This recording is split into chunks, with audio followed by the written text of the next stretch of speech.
그러니까 일제시대 때 친일파에게 면죄부를 줬죠. 네. 그리고 독립운동계의 아웃사이더를 밀려났죠. 4.19 때도 마찬가지였죠. 광주 5.18 때는 오히려 광주 5.18 민중항쟁을 짓밟으면 전두환 세력이 정권을 잡았죠. 맞아요. 87년은 노태우가 대통령이 됐죠. 맞습니다. 그래서 우리는 대중적인 국민적인 운동으로 네. 혁명에 가까운 열기가 높았지만 항상 그 주체 세력이 권력을 잡지 못했어요. 맞아요. 정권을 잡지 못했어요. 네. 근데 지금은 촛불 혁명이 있는 바로의 기간에 맞붙어서 대선이 붙거든요. 네. 그래서 이 힘으로 밀어붙여서 네. 그동안 해방 이후 한 번도 해보지 못했던 적폐를 청산할 수 있는 절호의 기회거든요. 맞습니다. 70년 만에. 그렇습니다. 그리고 87년 6월 항쟁 이후로는 30년 만에 맞는 절호의 기회거든요. 네. 이 기회를 또다시 날려버리고 그 역사적 과오를 되풀이한다면 네. 앞으로 이것을 또다시 언제 이런 기회가 올지 모르거든요. 네. 그래서 이때는 이런 시민혁명의 열기가 높을 때는 네. 이때는 계속 악셀레터를 밟고 네. 가야 되는 거거든요. 네. 근데 미래 지뢰 짐작으로 우리 소수파야. 적폐 청산을 어떻게 해? 우린 그들에게도 손을 잡고 우리 협조를 요청해야 돼. 이런 자세는 저는 아니라고 보는 거예요. 시대 정신을 잘못 읽었다. 잘못 읽었죠. 시대 정신은 다른 거 필요 없습니다. 네. 형용사, 관용어 붙일 필요 없어요. 정권 교체, 민주정부 수립, 네. 적폐 청산. 네. 이게 시대 정신이에요. 네. 여기에 대해 시대 기초라는 말 할 필요도 없어요. 네. 대연정이라는 말 할 필요 없어요. 네. 이것이 촛불 민심이고 국민들의 여망이거든요. 의원님도 그렇지만 안희정 지사는 대표적인 386 운동권 정치인으로 알려져 있어요. 자, 산악 영웅 박영석 대장이라고 있습니다. 네. 이게 상암동. 네, 네. 여기에 지금 기념관이 세우는데요. 네. 박영석 대장이 인류 역사상 가장 훌륭한 산악 그랜드슬램을 달성한 산악 영웅입니다. 네. 에베레스트 1400m 이상 14봉 다 올랐고요. 남극, 북극 찍고 대륙별 최고봉을 다 찍었어요. 앞으로 이 기록은 안 깨진대요. 모든 것을 다 갖췄어요. 근데 이분에게 북위 영화의 기회가 있었어요. 텔레비전 광고, CF 광고 엄청 들어왔어요. 몇 억짜리가. 하나도 안 했습니다. 강연에 얼굴만 비춰라. 10몇 년 전부터 1,000만 원 주겠다. 한 군데도 가지 않았어요. 나중에 묻습니다. 왜 안 가냐. 그랬더니 뭐라고 얘기하냐면 박영석이란 이름은 나 박영석 혼자 쌓아올린 이름이 아니다. 나와 함께 산을 오르던 수많은 대원들이 죽었다. 그 피값으로 써올린 이름이 박영석이다. 그렇기 때문에 나 혼자 이룩한 이름이 박영석이 아니기 때문에 그 박영석이란 이름은 나조차도 함부로 쓰면 안 된다. 그래서 사익을 취하는 일을 안 합니다. 자, 안희정 지사, 정청래, 문재인, 이재명 혼자 잘해서 여기까지 온 게 아닙니다. 수많은 민주열사들의 피, 희생, 헌신이 있어서 그런 과정이 있었기 때문에 본인이 도지사도 할 수 있고 국회의원도 할 수 있고 시장도 할 수 있는 거예요. 내 혼자의 개인기로 여기까지 왔다고 생각하면 큰 착각이에요. 그분들한테 물어봤냐고요. 대연정해도 되겠냐고. 내가 리더다. 지적 오만에서 오는 국민을 계몽의 대상으로 삼기 때문에 당신들 국민들은 모르지. 앞으로 이런 일이 벌어질 거야. 내가 그래서 미리 얘기하는 거야. 이런 자세는 대단히 겸손하지 못한 자세다. 그래서 제가 이번에 대연정 이런 사건이 벌어지면서 정말 나도 그런 적이 없던가. 내가 대중을 국민들을 가르치려고 했던 적은 없는가. 국민들이 이거 모르죠. 나는 이거 알거든요. 그렇게 가르치려고 하지 않았나. 이런 걸 저도 반성을 많이 했어요.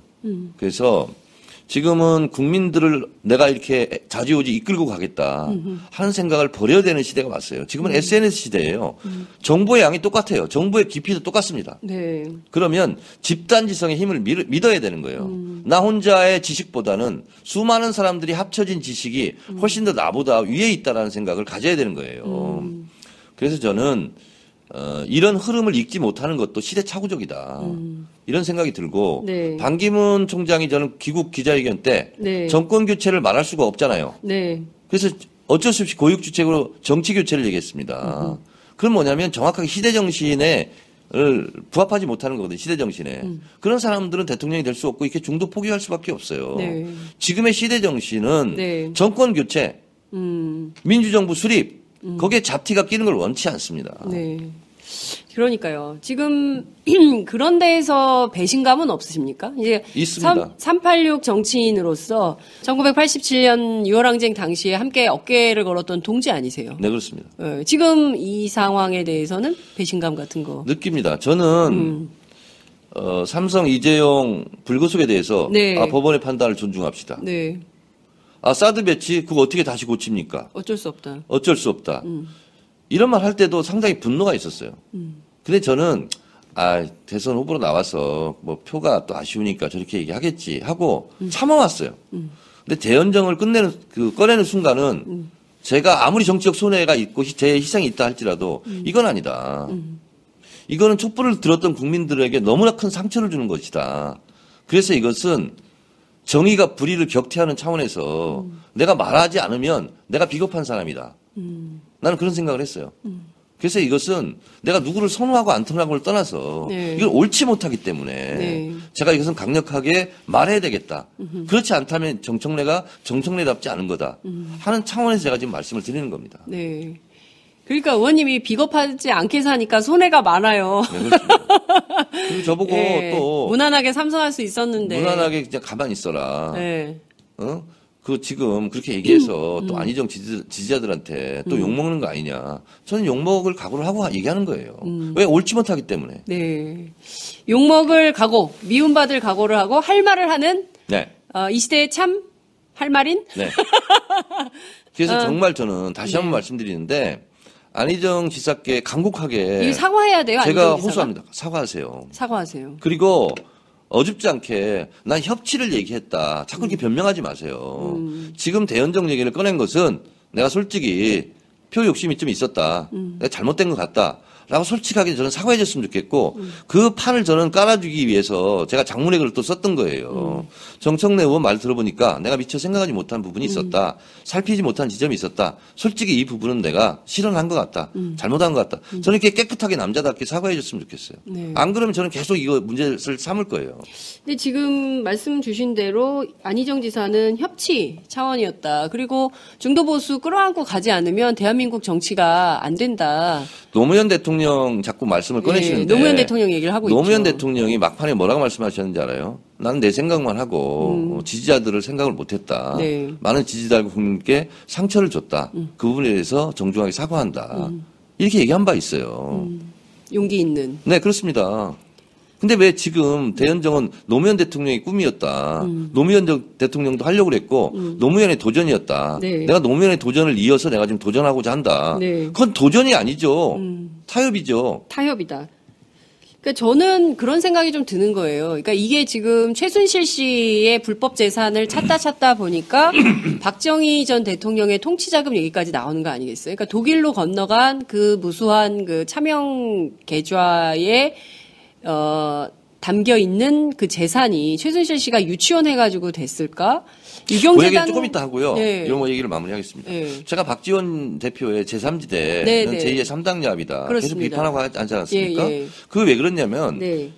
김무성과도 연대할 수 있다. 네. 국민의당의 정체성을 인정한다면 뭐 이렇게 얘기했거든요. 네. 근데 김무성은 박근혜 정권 탄생의 공동 정범이에요. 김무성. NLL 대화록을 무단으로 유출해가지고 왜곡해서 읽었던 사람이에요. 네. 그런 사람들과 손잡고 정권을 잡은들 그건 진정한 정권 교체가 아니고 정권 연장이다. 그렇기 때문에 내가 비판을 했거든요. 네. 근데 박지원 대표나 안희정 지사나 다를 게 뭐가 있냐고요, 지금. 지금 박지원 대표나 안희정 지사나 똑같은 거다. 네, 다를 게 뭐가 있냐고요. 네. 저는 이런 부분에 대해서는 정말 분노합니다. 음. 죄송해요. 제가 이 참 겸손인이 분노해서. 아니 참 분노인. 네. 아니 근데 저는 분노해야죠. 근데 그 말씀 주신 대로 박지원 대표가 고소하지 않았나요? 고소했습니다. 지금 그 재판을 계류 중입니까? 경찰 조사 단계예요. 지금. 경찰 조사 단계. 제가 트위터 썼던 6개 네. 그걸 제가 이제 어떤 건지 확인했는데 네. 뭐 예를 들면 이런 거예요. 네. 박지원은 노태우다라는 트윗 제목이 있습니다. 근데 여기는 뭐냐면 김대중 빼고 다 모여라 했던 노태우의 역할처럼 문재인 빼고 다 모여라 이렇게 하는 것이 김대중 대통령의 문화생인 박지원 대표가 할 일이냐. 네. 그건 아니다. 나는 제2의 3당 야합이라고 생각한다. 그걸 중단하라. 이거였어요. 근데 본인이 모욕감을 느꼈다는 거 아닙니까? 네. 그래서 모욕죄로 저를 고소했어요. 모욕죄? 네. 명예훼손이 아니고요? 모욕에 의한 뭐 명예훼손 이런 거죠. 그래서 모욕감을 느꼈으면 그런 일을 하지 마시라 이런 얘기예요.